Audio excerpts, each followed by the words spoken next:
નમસ્કાર, હું છું પરવીન પઠાણ અને ગુજરાતની વાત પ્રોગ્રામમાં તમારું સ્વાગત કરું છું। આજે આપણે આપણા આ પ્રોગ્રામમાં જાણીશું કે આપણા ગુજરાત રાજ્યમાં દિવસ દરમિયાન કઈ કઈ ઘટનાઓ બની છે અને કેવી રીતે બની છે, કયો છે સોશિયલ મીડિયાનો હોટ ટોપિક મુદ્દો। તે સમગ્ર જાણકારી વિસ્તારપૂર્વક આપણા આજના આ પ્રોગ્રામમાં આપણે નિહાળીશું। તો ચાલો જાણીએ અને નજર કરીએ શરૂઆતના મુખ્યના વિશેષ સમાચારો પર। સુરતના કામરેજમાંથી નકલી ઘી ઝડપાયું।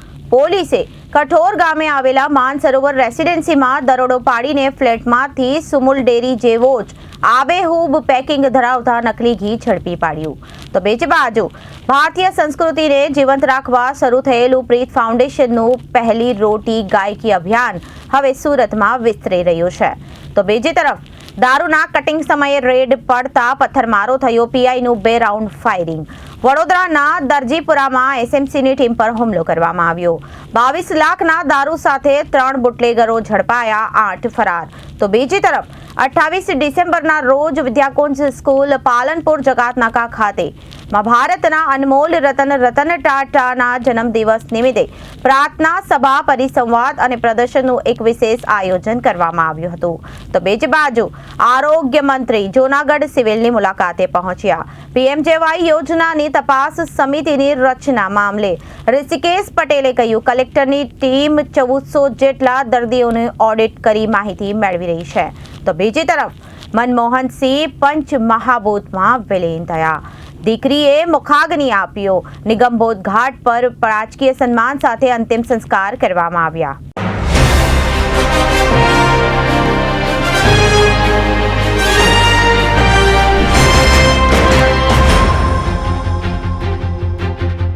હવે જોઈએ સમાચારો વિગતવાર। સુરતના કામરેજમાંથી નકલી ઘી ઝડપાયું છે। પોલીસે કઠોર ગામે આવેલી માનસરોવર રેસિડેન્સીમાં દરોડો પાડીને ફ્લેટમાંથી સુમુલ ડેરી જેવા જ આબેહૂબ પેકિંગ ધરાવતા નકલી ઘી ઝડપી પાડ્યું હતું। પોલીસે હાલ એક વ્યક્તિની ધરપકડ કરી છે અને 1 લાખ રૂપિયાનો મુદ્દામાલ જપ્ત કર્યો છે। આ ઘટનામાં પોલીસે 4 લોકોને વોન્ટેડ જાહેર કરી કાયદેસરની કાર્યવાહી હાથ ધરી છે। મળતી માહિતી મુજબ સુરતમાં કામરેજ પોલીસની ટીમે કઠોર ગામ ખાતે આવેલી માનસરોવર બિલ્ડિંગમાં દરોડો પાડ્યો હતો। ત્યાંથી પોલીસે પ્રવીણભાઈ રમેશભાઈ હરખાણીને ઝડપી પાડ્યો હતો।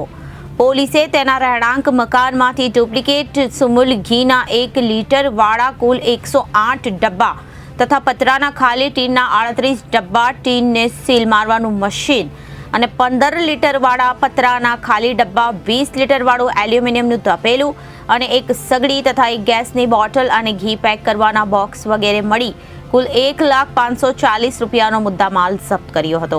આ ઘટનામાં પોલીસે ડુપ્લિકેટ સુમુલ ઘી બનાવવા તેમજ પેકિંગ માટેનું મટીરીયલ મોકલનાર સુરત ખાતે રહેતા ભાવેશ ડોબરિયા, નિલેશ મગનભાઈ સાવલિયા, પરેશ મગનભાઈ સાવલિયા અને ડુપ્લિકેટ સુમુલ ઘી ખરીદનાર વિશાલ સતીશકુમાર શાહને વોન્ટેડ જાહેર કરી આ મામલે વધુ તપાસ હાથ ધરી છે।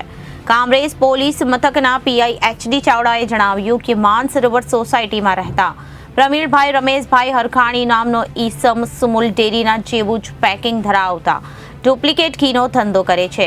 આ અનુસંધાને કામરેજ પોલીસની ટીમે સુમુલ ડેરીના અધિકૃત અધિકારી તથા મનપાના ફૂડ સેફ્ટી ઓફિસરને કામરેજ પોલીસ મથકે બોલાવી આ બંને ટીમો સાથે ત્યાં રેડ કરી હતી અને ત્યાંથી સુમુલ ડેરી જેવા આબેહૂબ પેકિંગ ધરાવતા નકલી ઘીના ટોટલ 108 ભરેલા ટીન અને 38 ખાલી ટીન પેકિંગ કરવાનું મશીન, ખાકી બોક્સ તથા અન્ય સામાન મળીને 1 લાખનો મુદ્દામાલ જપ્ત કર્યો હતો।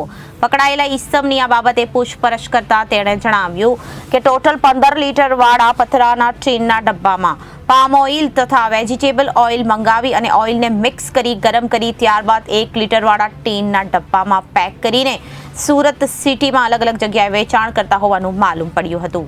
આ બાબતે હાલ વધુ તપાસ હાથ ધરવામાં આવી છે। તેમજ આ પ્રકારના ટીનના ડબ્બા તથા અન્ય મુદ્દામાલ સુરત સિટી ખાતે રહેતા ભાવેશ ડોબરિયા, નિલેશભાઈ મગનભાઈ સાવલિયા, પરેશભાઈ મગનભાઈ સાવલિયા પકડાયેલા પ્રવીણભાઈને આપી જતા હોવાનું જણાઈ આવ્યું હતું।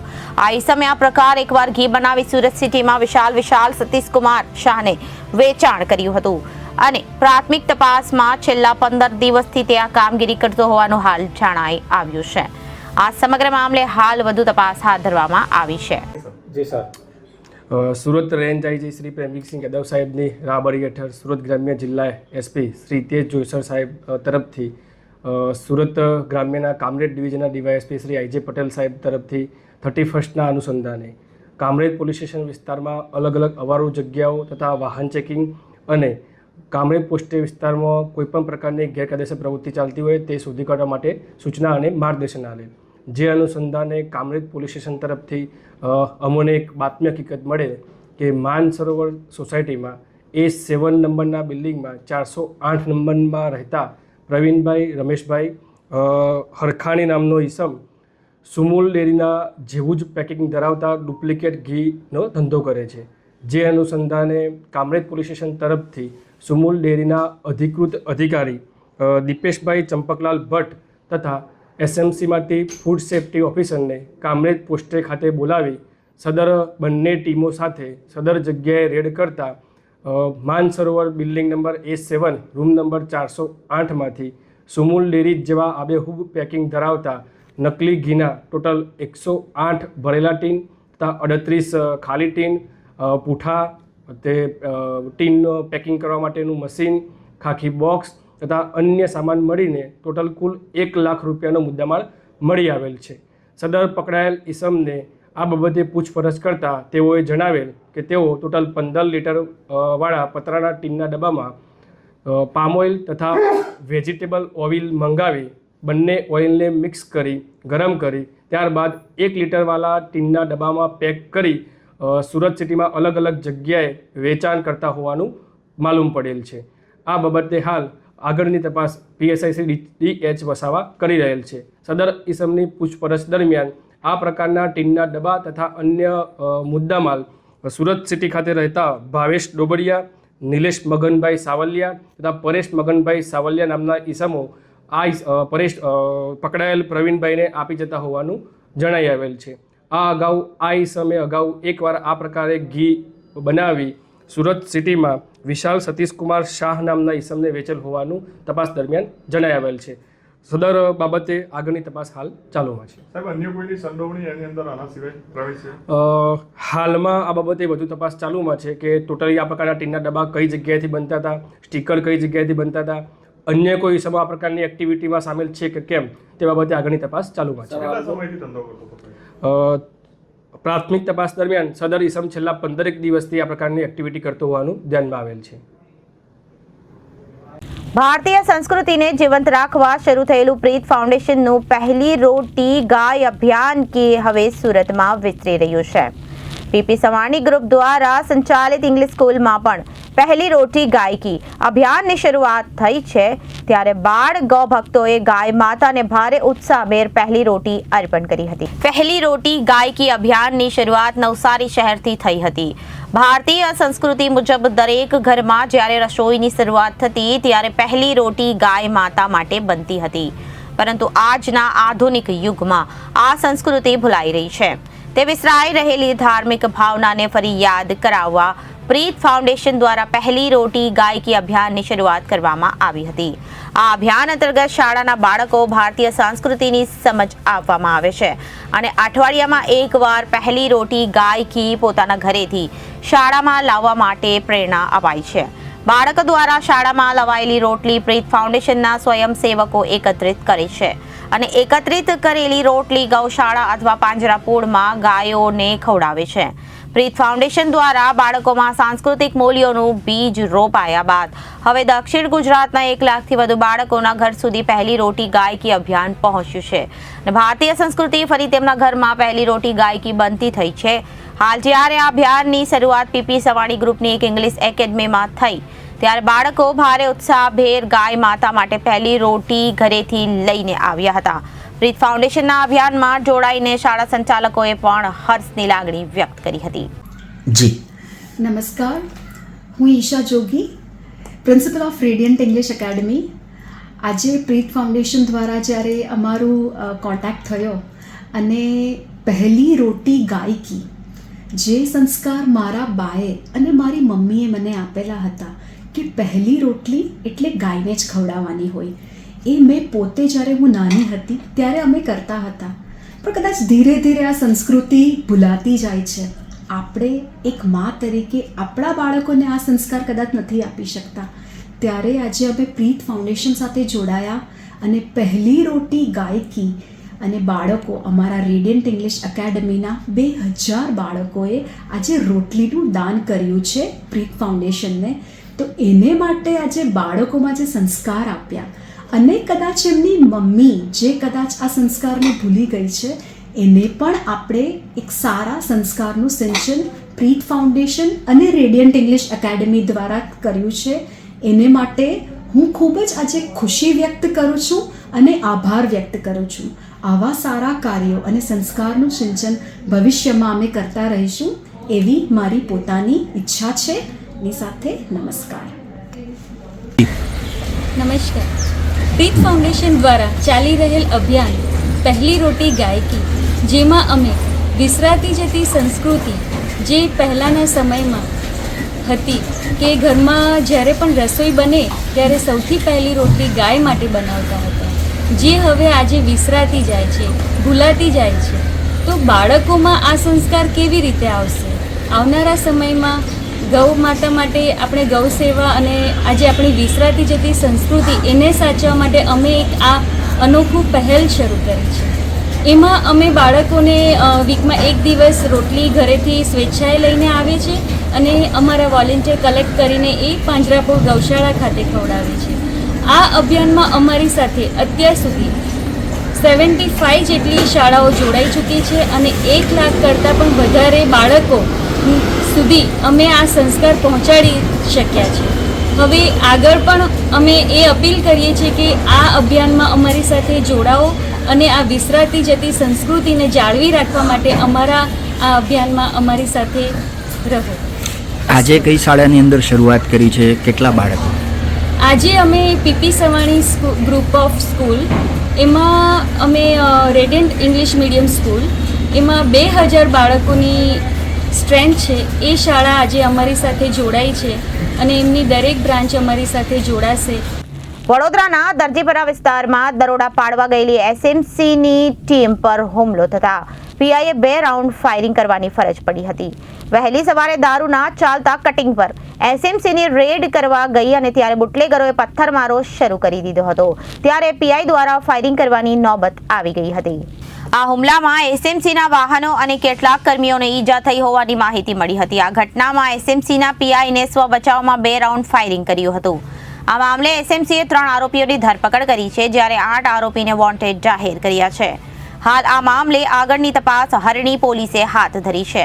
દારૂના કટિંગ સમયે રેડ પડતા પથ્થરમારો એસએમસી પાસેથી મળતી માહિતી પ્રમાણે સ્ટેટ મોનિટરિંગ સેલને બાતમી મળી હતી કે વડોદરા શહેરના વડોદરા મુંબઈ નેશનલ હાઈવે ઉપર આવેલા દરજીપરા બ્રિજની સામે વી ટ્રાન્સ કંપનીના ગોડાઉનની બાજુમાં આવેલા ખુલ્લા પાર્કિંગ પ્લોટમાં બુટલેગર ઝુબૈર શફીક મેમણ કન્ટેનરમાંથી નાની ગાડીઓમાં દારૂ ભરાવી કટિંગ કરી રહ્યો છે. આ પ્રકારની બાતમી મળતા વહેલી સવારે 4 થી 5 વાગ્યા વચ્ચે એસએમસીની ટીમે સ્થળે દરોડા પાડ્યા હતા. આ દરમિયાન બુટલેગરોએ સ્ટેટ મોનિટરિંગની ટીમ ઉપર પથ્થરમારો કરતા એસએમસીના પીઆઈ આરજી માટે બુટલેગરને કન્ટેનરની ગાડી ઉપર 2 રાઉન્ડ ફાયરિંગ કર્યું હતું. ફાયરિંગ થતાની સાથે જ કુખ્યાત બુટલેગર ઝુબૈર શફીક મેમણ સહિત 8 શખ્સો ફરાર થઈ ગયા હતા. આ ઘટનામાં સ્ટેટ મોનિટરિંગ સેલે 3 બુટલેગરોની ધરપકડ કરી છે. સાથે એક ફોર્ચ્યુનર કાર, એક કન્ટેનર અને અંદાજિત 22 લાખના દારૂ સહિતના 60 લાખનો મુદ્દામાલ પોલીસે કબજે કર્યો છે. આ ઘટનામાં કુખ્યાત બુટલેગર ઝુબૈર શફીક મેમણ સહિત અન્ય 8ને વોન્ટેડ જાહેર કરવામાં આવ્યા છે. હાલ આ તમામ આરોપીઓ અને મુદ્દામાલને હરણી પોલીસ મથકે સોંપવામાં આવ્યો છે.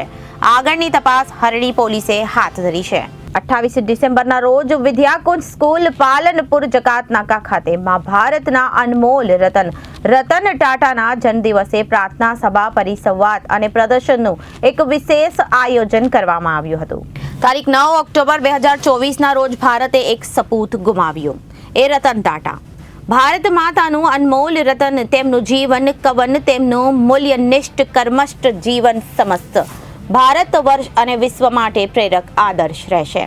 વિદ્યાર્થીઓમાં આવી મહાન વિભૂતિઓ પ્રત્યે આદર સન્માન રહે, તેમનું આદર્શ બને તે હેતુથી શાળા દ્વારા ધોરણ 8 અને 9 અને ધોરણ 10 થી 12ના વિદ્યાર્થીઓ માટે નિબંધ સ્પર્ધાનું આયોજન કરવામાં આવ્યું હતું, જેમાં પ્રથમ વિભાગમાં ધોરણ 8 અને 9ના 250થી વધુ વિદ્યાર્થીઓ અને દ્વિતીય વિભાગમાં ધોરણ 10 થી 12માં 200 જેટલા વિદ્યાર્થીઓએ ભાગ લીધો હતો, જેમાંથી પ્રથમ વિભાગમાં પ્રથમ ક્રમ ગુપ્તા કૃષ્ણા, દ્વિતીય ક્રમ પટેલ યશવી, તૃતીય ક્રમ મુખ્ય વિક્રમ અને જોશી ભાવી તેમજ દ્વિતીય વિભાગમાં પ્રથમ નિક્કી વિશ્વકર્મા, દ્વિતીય સ્નેહા ચુડાવત તેમજ તૃતીય ક્રમ ખુશ્બુ જયસ્વાલે પ્રાપ્ત કર્યો હતો. આ બંને વિભાગમાં પ્રથમ, દ્વિતીય અને તૃતીય ક્રમ મેળવનાર વિદ્યાર્થીઓને ટ્રોફી તેમજ રોકડ પુરસ્કાર આપી સન્માન આપવામાં આવ્યું હતું. નિબંધ સ્પર્ધામાં દ્વારા વિદ્યાર્થીઓને ટાટાના જીવનને વાંચવાના, સંશોધન કરવાનું સુંદર પ્રયાસ કરી તેમના મૂલ્ય જીવનને શબ્દદેહે કાગળ પર સુંદર રીતે ચિત્રાંકન કર્યું હતું. આ પ્રસંગે વિશેષ રૂપે વિદ્યાર્થીઓએ લખેલ નિબંધોના પ્રદર્શન ગોઠવવામાં આવ્યું હતું. કાર્યક્રમનું ઉદ્ઘાટન સંસ્થાના મેનેજિંગ ટ્રસ્ટી શ્રી જયંતિભાઈ પટેલ સાહેબે કર્યું હતું. ટ્રસ્ટી અને તેમના વક્તવ્યમાં વિદ્યાર્થીઓને રતન ટાટા અને મહાન વિભૂતિઓને પોતાના રોલ મોડલ બનાવવા અપીલ કરી હતી. સ્પર્ધામાં ભાગ લેનાર તમામ વિદ્યાર્થીઓ અને શાળા પરિવારને અભિનંદન પાઠવ્યા હતા. શ્રી હરિકૃષ્ણ શાસ્ત્રીએ વિદ્યાર્થીઓએ લખેલ નિબંધ ચકાસવાની સેવા આપી હતી. સમગ્ર કાર્યક્રમનું આયોજન સંકુલ નિયામક મહેશભાઈ પટેલના માર્ગદર્શન હેઠળ કરવામાં આવ્યું હતું. આજે તારીખ 28 ડિસેમ્બર રતન ટાટા જે ભારત રત્ન કહી શકાય સાચા અર્થમાં એવા મહાન વિભૂતિનો જન્મદિવસ છે. વિદ્યાકુંજમાં આજે એમના જન્મદિવસ નિમિત્તે એમનું જીવન વૃત્તાંત, એમનો જીવન સંદેશને એમણે જે જીવ્યા છે, જે કામ કર્યું છે, એનું આજે સરસ મજાનું લેખન સાથે પ્રેઝન્ટેશન કર્યું છે. વિદ્યાર્થીઓએ સરસ મજાના એમના જીવન વિશે નિબંધ લખ્યા હતા, તેનું પણ પ્રદર્શન આજે કરી રહ્યા છે. આજે વિદ્યાકુંજમાં આ જે વિદ્યાર્થીઓ જ્યારે 9મી ઓક્ટોબર રતન ટાટા દેહાંત પામ્યા ત્યારે એમના વિશે નિબંધ લખ્યા હતા, નિબંધ રૂપે શ્રદ્ધાંજલિ આપી હતી. એ નિબંધનું મૂલ્યાંકન કરીને આજે એમને પહેલો, બીજો, ત્રીજો નંબર સાથે ટ્રોફી અને પુરસ્કાર, રોકડ પુરસ્કાર પણ આપવામાં આવ્યા છે. સરસ મજાના નિબંધનું આજે આજે પ્રદર્શન વિદ્યાર્થીઓ કરી રહ્યા છે. ત્યારે ખાસ કરીને સંદેશ એ છે કે વિદ્યાર્થીઓમાં એમના મૂલ્યો, આવી મહાન વિભૂતિઓના મૂલ્યો, આવા મહાન વિભૂતિઓને આદર્શ માની, રોલ મોડેલ માનીને એમનું જીવન કંડારે, એ અમારો ખાસ સંદેશ છે. નિબંધ લેખન કર્યું હતું અને ક્યારે તમે એમનો નિબંધોનું વાંચન કર્યા અને નંબર આપ્યો? નિબંધ લેખન તો 9મી ઓક્ટોબર જ્યારે મૃત્યુ થયું ત્યારે 10મી ઓક્ટોબરે જાહેરાત કરીને વિવિધ વિષય પર નિબંધ લખાવ્યા હતા. લગભગ અમારા 2 વિભાગ, 8 થી 9નો એક વિભાગ હતો ધોરણ, અને ધોરણ 10 થી 12નો બીજો વિભાગ, આમ 2 વિભાગમાં લેખન થયું. બંને વિભાગમાં થઈને 500 જેટલા વિદ્યાર્થીઓ નિબંધ લેખન કર્યું. એ નિબંધો આ 2-3 મહિનામાં વાંચીને 2-3 જણે સોર્ટિંગ કરતા અમે છેલ્લા અઠવાડિયામાં પહેલો, બીજો, ત્રીજો નંબર આપી શક્યા, કારણ કે અદ્ભુત લેખન વિદ્યાર્થીઓ કર્યું હતું. એટલે આ પ્રકારનું આયોજન આજે સ્કૂલમાં કરી રહ્યા છે. આરોગ્ય મંત્રી ઋષિકેશ પટેલ 3 દિવસ સૌરાષ્ટ્રના પ્રવાસે છે, ત્યારે આજે જૂનાગઢની મુલાકાતે પહોંચ્યા હતા, જ્યાં સિવિલ હોસ્પિટલની તેમણે મુલાકાત લીધી હતી અને સરકાર દ્વારા લોકોને જે સુવિધા આપવામાં આવે છે તે લોકો સુધી પહોંચે છે કે નહીં, તેમજ હોસ્પિટલ તંત્રની કામગીરીનું નિરીક્ષણ કરવા માટે મંત્રી હોસ્પિટલમાં પહોંચ્યા હતા. હોસ્પિટલ સંચાલનમાં પડતી મુશ્કેલીઓને દૂર કરવા અને કેન્દ્ર સરકારની આરોગ્યલક્ષી યોજનાઓનું મોનિટરિંગ કરવું તે આ મુલાકાતનો મુખ્ય હેતુ હતો.